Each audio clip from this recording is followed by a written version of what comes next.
the screen. All right. Well, hey, Eric, it is so nice to meet you in real life or virtually, however you want to say it. This is feels like real life nowadays, right? And thanks for your time. And we are so excited to hear the story behind the story, really, and get to know you and hear just what you love about Spirity and non-alcoholic drinks. I'm going to start just before I dive into some questions. I'm just going to, for everyone who is watching for the first time live or doesn't know me, my name is Christine Wayne. I'm the founder of On the Mocks. I am 31 weeks pregnant and 30 months alcohol free. I flip those around. I've got a lot of counting to do lately. I love the alcohol-free life. I'm a product of the product with non-alcoholic drinks because they keep me sober and excited. And one of the things that was a barrier for me was that I was afraid that the fun would stop. And so that held me back from giving up alcohol. And the fun certainly continues. The party continues, as I like to say. And I just love non-alcoholic drinks. So I love the story behind the drink because that just makes it all the more special. So this is special to have you here, Eric. And so the first question I want to ask you, you know what? I just want to read something from the box before I hand it over. And I just think this is so cool and just kind of your mission, as I might be.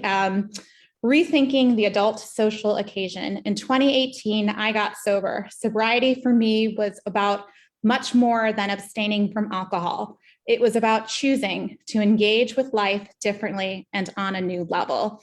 After several months of living alcohol-free, I realized that the absence of alcohol returned a sense of vigor to my life. I found balance. I discovered a new life purpose. And for me, that is so spot on how I feel. So well said. Congratulations to you on your sobriety from 2018. And yeah, so I just would love if you can tell us a little story. Tell us the story behind the story, starting with a little bit about you, where you're from, and what were you doing before Spirity? Sure. Well, first off, I wanted to thank you for doing this. So this is a great opportunity for me, and I really love what you're doing. And congratulations on 30 months sober, 31 weeks pregnancy. That's two good ones. Yeah. So congratulations on both of those. Thanks. So yeah, no, my journey, I grew up in central Pennsylvania, since you're asking. So I'm an East Coaster, and I moved to California in 2001 to join the wine industry. And I worked for a major wine and spirits producer, one of the top 5 in the world in size, for 18 years. So my time with them, I started in engineering. I went through kind of quality, procurement, all this packaging stuff. Did a little stint in winemaking, did some internal consulting, and worked in a whole different, all different aspects of the wine and spirits industry. And it gave me a really deep appreciation for drink and the adult social occasion, which is the time that we come together to enjoy drinks. And and during that, my entire career, not only was I working around alcohol and trying to sell alcohol and produce alcohol, I was drinking it. I enjoyed it. It was part of it weaved through all aspects of my life and all the wonderful things that come from that.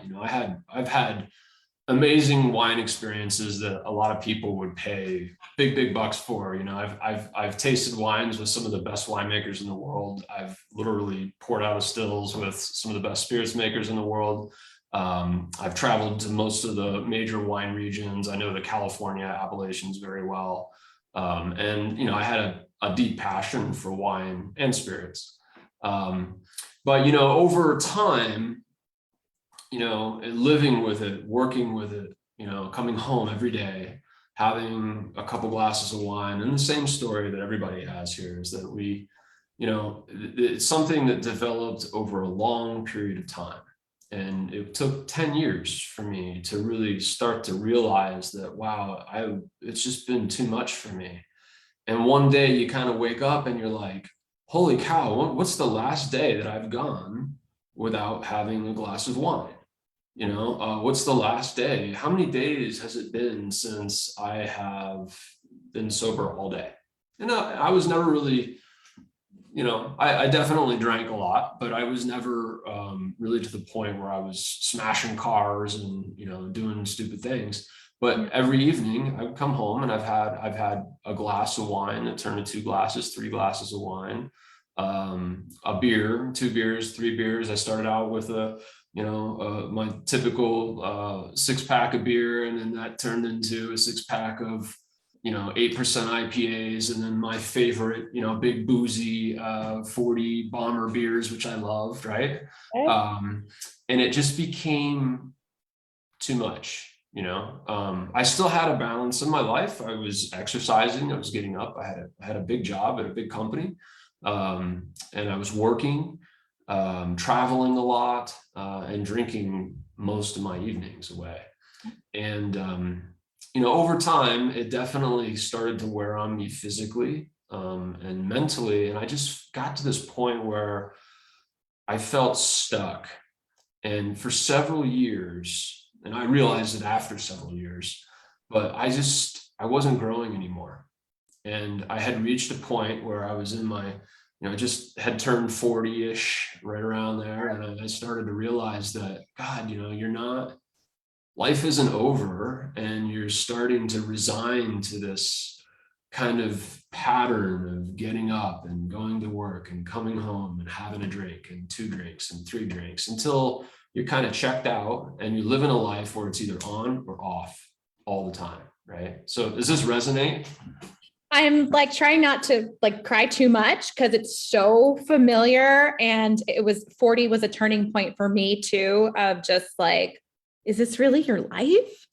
And functioning and having like that, you know, good on paper life, everything is, I should be happy about everything, but the routine was somewhat alarming, but not alarming in the moment, but more on reflection. And then there's this third cycle of guilt of like, hey, wow, like you went out for dinner and then you needed wine after dinner, like the pattern. and you start to count your drinks and you're like, whoa, oh, and you kind of, I don't want to count those anymore, you know? I mean, it's the same thing as having, you know, people who eat a lot of sugar and cookies and all that stuff. It just starts to, over time, it starts to take over. And I really do believe there's a less told story that has to do with my experience, maybe not with the alcohol industry, but my relationship with alcohol. And it sounds like yours is similar. That is a story that I believe is a lot more common in the world today than the, you know, horrible alcoholic, and they're out there and they need help. And I'm not suggesting that, but there's a space out there where people who are like me, who I think need some help. And it's less about the drinking and it's about being mindful and understanding what you're doing. And I think that was the turning point for me. And so it was somewhere in 2018, and I think it was April. And people always ask me like, what's your date? And I'm like, I don't know, man. I don't remember. I don't think of it that way. I don't count days. I don't think about it that way. I just know that when I stopped drinking, and I had made a couple shots at it over the years, but the last time I did, and I gave it up for good, it made me realize that, hey, you know, like I am more engaged now with my relationships with people. You know, I am growing, and all of a sudden I've taken this interest in myself in a way that I have been able to learn new things and, you know, be able to be excited about things. So here I was in the alcohol business, right? And that was my life. And I had built this kind of life that revolved around, both personally and professionally around alcohol. And here I was kind of with this newfound passion for sobriety. And I was like, what the hell am I going to do now? Right? Because here I just built a career. I don't know what else to do, right? If I go out, I'm just like, it's valuable in the drinks business. I actually do, and I still have a deep passion for, like I said, the adult social occasion and spending time together with friends and celebrating. And I think that beverages are a great way to do that, adult beverages, including alcohol. I don't particularly drink, but I still think it's important.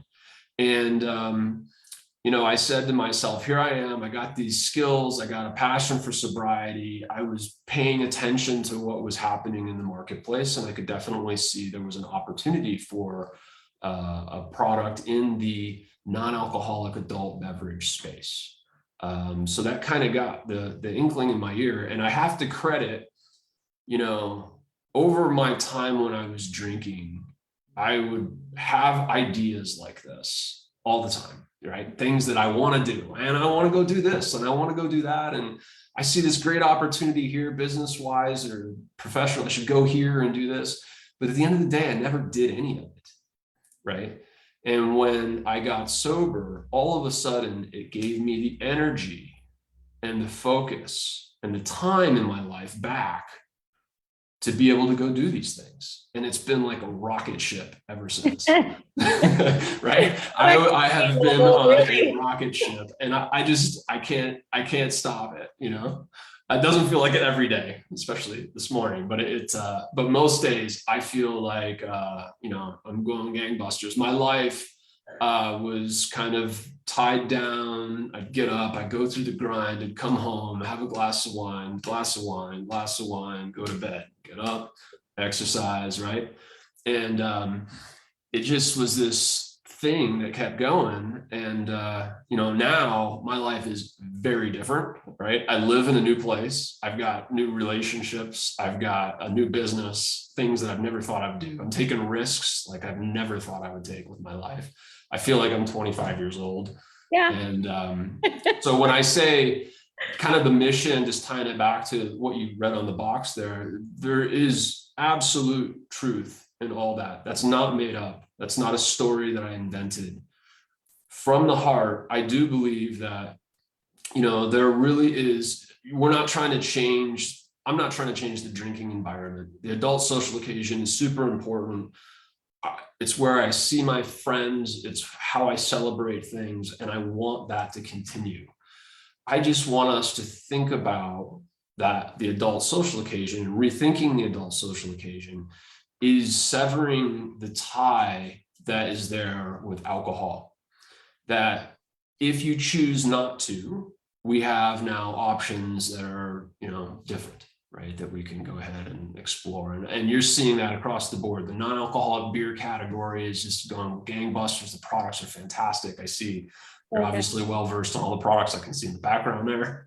But it has really been a kind of a revelation for the folks who have given up alcohol, because now there's lots of ways to participate, and that's where I want to be. So that's rethinking the adult social occasion. That's where I started my parent company, which is Zero Proof Drinks, and eventually led us to Spirity Cocktails. Very cool. There's so much there that I can talk about.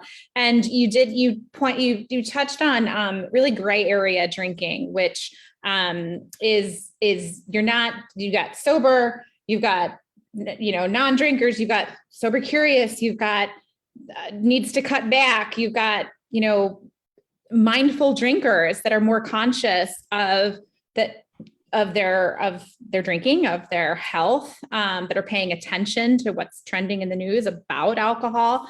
Like you, I'm not anti-alcohol. I'm a restaurant girl for 20 plus years. I'm from New York. I live in Charlotte now.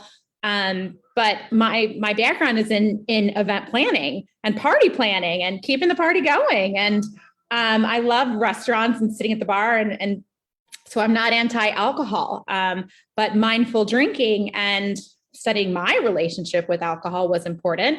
And spreading the word like you, using our passion for not only how we feel, but how we know how our lives are changing, and sharing that as we share these drinks.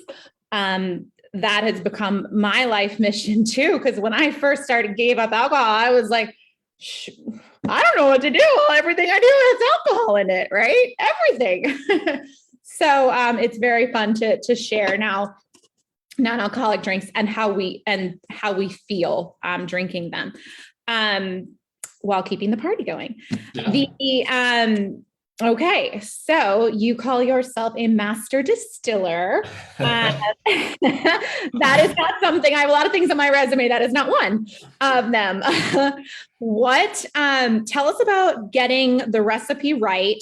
How long did that take, and what challenges did you face? Any of that fun stuff? Yeah, sure. Where do I begin? So, I mean, when I walked out of I remember walking out of the company that I was with, and I started to think, okay, God, how am I going to do this? Right. Because I knew that I kind of wanted to do something in the beverage space. And I did explore a couple different options. And one of them was a bottled spirit, similar to what you've got behind you. And, I started thinking about the adult social occasion and doing a little bit of research on how people had socialized in the past, because there's been several very notable periods in history where alcohol has fallen out of fashion for health reasons and things. And a lot of times you see tea show up as a suitable replacement for alcohol. Mm-hmm. So in Victorian times, there was actually tea bars, tea carts that were created, and there were people who would literally go through the tea ritual and producing tea for folks, who weren't drinking alcohol. Mostly women who were avoiding, and they didn't want to get into the drink for whatever reason. So it got me thinking, like, wow, there's a lot in tea, because tea has some very interesting flavors. And also I'll explain too, the taste that is associated with alcohol and the taste that's associated with an adult beverage are actually flavors that you don't really enjoy, believe it or not. People say they love the taste of beer and wine and all those things, but the reality is, if you give a child a sip of beer or wine, what are they going to do? They're going to yuck, right? Because the reality is that the taste of alcohol is very unpleasant and is discomforting. Tea has a similar taste. The bitterness that comes from tea has the similar bitterness that's associated with alcohol. And it's an aggravating flavor. It's something that makes you pause. It's unsatisfying, and it's actually something that your body wants to reject. Now, obviously, when we say acquired taste over time, you begin to create a positive association with the flavor, and your mind does this thing that shifts it, right? Wow. And a lot of people who try my products are like, oh, yuck, they're bitter. But people who used to drink alcohol get it in most cases, right? So it's for some people and it's not for others, and that's where we were going. But I started to play around with a whole variety of different tea concepts. And I bought a small little pot still, and I started playing around, and I literally my cooler was a garden hose that I would hang over a tree branch and then down, and I'd turn it on, and I'd be out there balancing the water pressure and the heat and everything. Like, I got burn scars on my wrists here, it was fun. And I did it all with a little Coleman camping stove. And that's how I ran all my experiments. And one day we had some of my tea distillate and mixed it with ginger beer. And I was like, that's pretty good. And that's the Moscow Mule, or the Mindful Mule that we have here. We don't call it a Moscow Mule. And then things kind of went from there, and it just kind of rung with the Mindful Mule. And we started playing around, and we eventually got to our Mindful Margarita and a wild card, which is our Mindful Negroni, which I can come back to that. And then we've recently launched a Apricot Sour, which was mother's favorite cocktail. It's traditionally made with brandy or apricot brandy or apricot liqueur and simple syrup, lemon juice with sour mix. And that was her favorite cocktail when I was growing up. I don't think I've had one since, but we were playing around with some different things and we came across apricot as a concept. I'm like, oh, that's my mom's. So we actually launched this on Mother's Day this year. In honor of my mom. That's very cool. Yeah, real apricot juice, my spirits distilled from tea. So all my cocktails start with a base of our spirits distilled from tea, which is our proprietary ingredient. It's labeled on the can as a natural distillate of pu'er tea. Which is a tea. And only 40 calories. So when you say, and you compare it to like an apricot sour, it's like, yeah, you know, but like this is 40 calories. So, you know, whole drink. It's awesome. Yeah. And, you know, truthfully, all of our products in terms of sugar have about the same amount of sugar that you would use as a simple syrup in a cocktail of this volume. Okay. Where the calorie savings, a lot of it are in the alcohol. Mm-hmm. So, yeah. So we have our 4 flavors. We sell them in 4 packs exclusively, almost exclusively on Amazon. If you want to find it online, the easiest thing to do is go to Amazon and you'll get it delivered within 2 days. Yes, I love that part, the delivery and free delivery if you have Prime, right? And we do have a link for the group that's in Facebook and also in the bio on Instagram for a discount that you guys are offering our community. So thank you for that. So yeah, we've got one thing that I love is that it's ready to drink, right? You can drink it from the can if it's you know in the fridge and you're running out the door, throw them in a bag, bring them to a friend's house. When you're chilling at home, it's glass, ice, garnish. That's what you have in the box. Or I would say pop, pour, sip. But let's talk about how simple it is. I'm double fisting here today. Yeah. I've got my Moscow, my mindful mule. I'm trying to remember which one was left out. My mindful mule. So I've got some ice in there. One of my favorite glasses or cups, the copper mug. And I've got a slice of lime with my mindful mule. And then this is a new favorite of mine. So love it. The mindful apricot sour. I did that in another one of my favorite glasses with some ice. I do have large cubes in the fridge. Sometimes I mix in the freezer. Sometimes I'll mix those. And I threw in a dehydrated orange. Oh, very nice. Yeah. So I'm enjoying all the things. What do you think of the taste profile? And now I don't know if it's like somewhat psychological too, but it's like, I feel like I'm drinking a Moscow Mule. So that's, you know, and it's, like you said, I'm getting the acquired taste of the tea. I've been experimenting now a lot with tea as a replacement.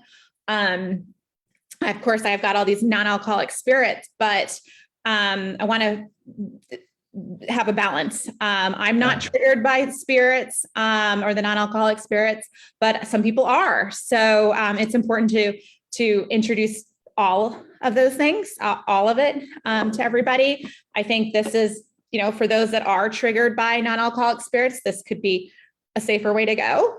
I can't speak for anybody on that. I mean, we definitely are attempting to, so like, we're not trying to be, and this is part of one of the things that we've been talking about as a brand is like, how do we, you know, communicate? Because there's a lot of things going on with this product. It doesn't contain alcohol. It's got a real spirit, right? Which is different than a lot of the other products that are out there because, you know, we're the only one that's made with a real distilled spirit. And, but it doesn't contain alcohol. So there's all this kind of confusion. And as we work through that, we're trying to figure that out. And one of the things that folks are confused with are on the flavor profiles. So like, we're not attempting to mimic tequila, for example, in our margarita. And we didn't really communicate that well. And when we said our mindful margarita, I thought that people would understand that it would probably be a little bit different. But it doesn't have a tequila flavor to it. And all of our products have a kind of proprietary flavor profile that's we say is complex, bitter, and not sweet. And that's the bitterness from the Spirits Distilled from tea. Interesting. Yeah. Yeah. So I think there's lots of opportunities for, for different flavors and different cocktails to be made. We play around and trying to find the right mix things here for what's next. That is my next question, but you may not be able to share right now if you have any recipes in the works or something we should keep an eye out for. We always do. And I think for the rest of this year, we're good. we gotta stay focused on the board that we have. Yeah. But I think there's going to be maybe a little twist and turn that what we haven't done. So we've attempted to kind of replicate in a way, or at least create an association with cocktails that are well known, and there's already, a named cocktail. And what we haven't really done was our own proprietary cocktail, which means our own recipe. Sure. We do. So I think the next option is going to be something unique that you've probably never had before, never anything you've ever tasted before. And have you tried the Negroni? I have. That was the first one I tried in the last fall, I think. Yeah. That one I think was we called it a Negroni because that was what we were after.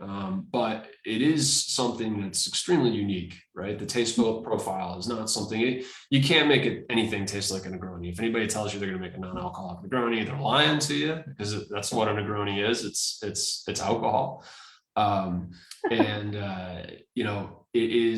It's a super unique flavor that I've never tasted before. And that's why I thought it fit well with the Negroni name. So I think more along those lines will probably be the future of Spirity Cocktails. Very cool. So Spirity Cocktails, tell us where that name came from and what's up with the elephant.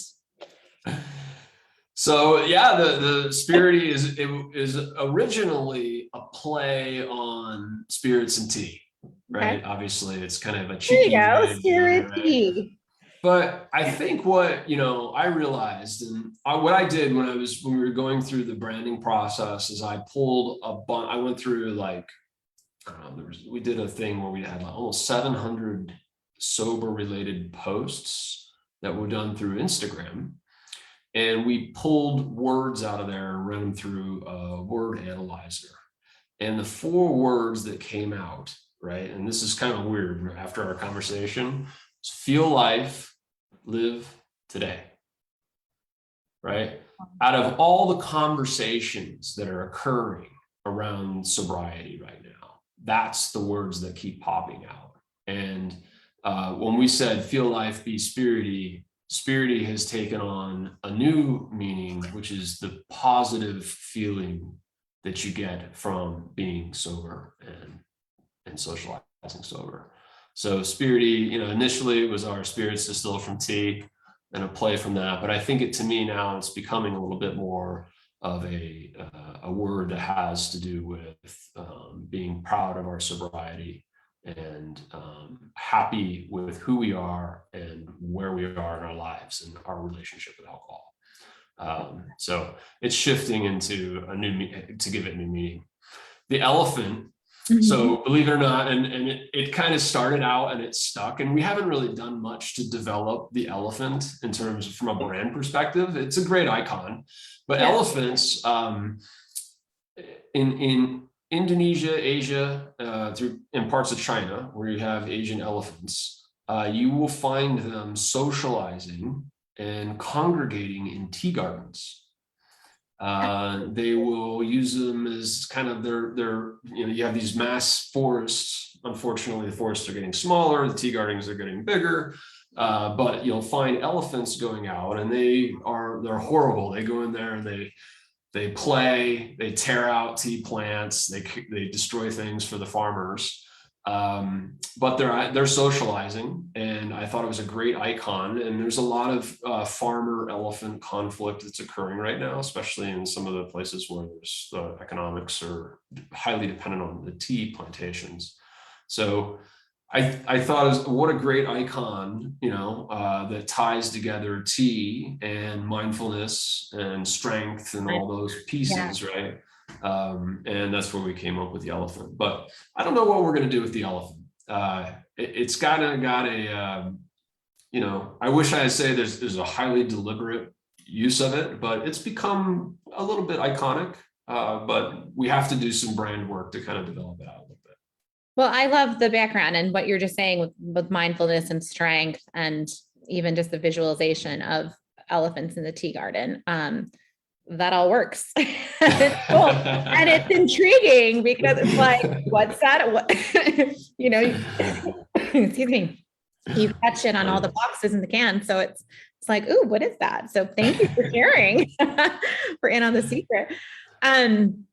So a question I like to ask, if you know, is who makes up your largest audience? Would you say that it's, are you getting a good amount of drinkers as well that are just weaving it into their behaviors? Absolutely. Yeah, I would say so. I talk to people all day long, and it's the most fun that I have in my job is, and you can connect with me on LinkedIn, you can connect with me on Facebook, you can message me on Instagram, and most of those places, if you catch me, you're going to get me directly. So, and I will have a conversation with you, particularly if you're a customer and you love the products. I'll talk all day. So please do reach out. You can catch me in it and all the social channels. And when I talk to people, I would say 80% are used to drinkers. Very few never drinkers, right? And I mean never drinkers, meaning people who have never drank alcohol at all. And they find the taste of the product to be offensive because it's so bitter. And like I said, around the acquired flavor, they're looking for something a little more sweet. I think Right. people who are used to drinking alcohol and are truly looking for a similar experience, even though the taste may be different, they like and appreciate the bitterness that comes from the product.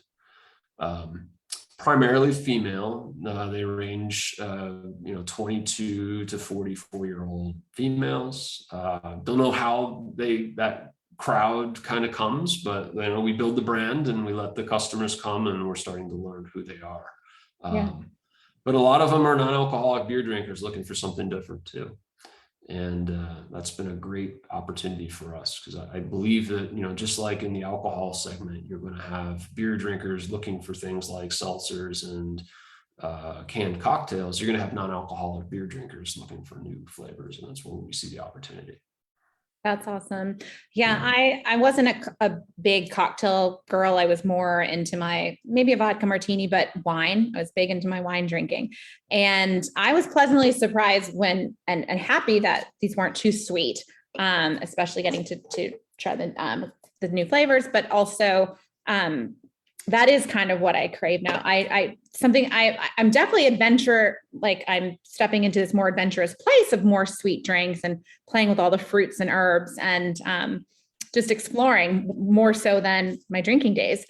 But I crave more the balance and of the not too sweet mocktail. And you don't call yourself a mocktail, you call yourself a cocktail. We're the only real non-alcoholic cocktail. With our spirits distilled from tea. It's great. I couldn't drink gin back in the day. My face would pucker and but now I can. And I think I'm craving just the yearning of those days without the guilt and the hangovers and all the other fun stuff that comes with it. So I'm really enjoying these, and I want more people to try them. So we're going to remind people that they are available on Amazon. So if you don't have your Halloween stuff ready, shop tonight, and you probably will get it before the 31st. Again, we have a link for the discount. So I'm just we've been a little over half hour, which is awesome. Just ask you if there's anything else that you wanted to share that we missed or promote or whatever. No, I mean, I think, like I said, I really do appreciate what you're doing, and your audience is doing, like, sincerely. Like, I think that, my Spirity Cocktails aside and everything, the reason that I'm doing this and the reason that it's given me a lot of purpose for doing this is to be able to connect with folks like you and your audience. We're all kind of in this together, and we all need to be stick together and don't be afraid, and be confident, and really go at it. Like you're making good choices, and you should never really question that. I think that's something that everybody that's yourself and everybody that's in your audience is making the right choices for themselves right now. So Yeah. congratulations to everyone. And I think that this is a great crowd to be running with. Totally. Well, it's great to know you and to get to know you better. And we'll be, online cheering you on and finding you in all the places. So thank you. Thank you. And again, you can reach me anywhere on the social platforms, and you can purchase and send me a note through Amazon.com. Oh, very cool. All right. Thank you so much. Thank you. Be spirity. Be spirity. All right. Take care. Thank you.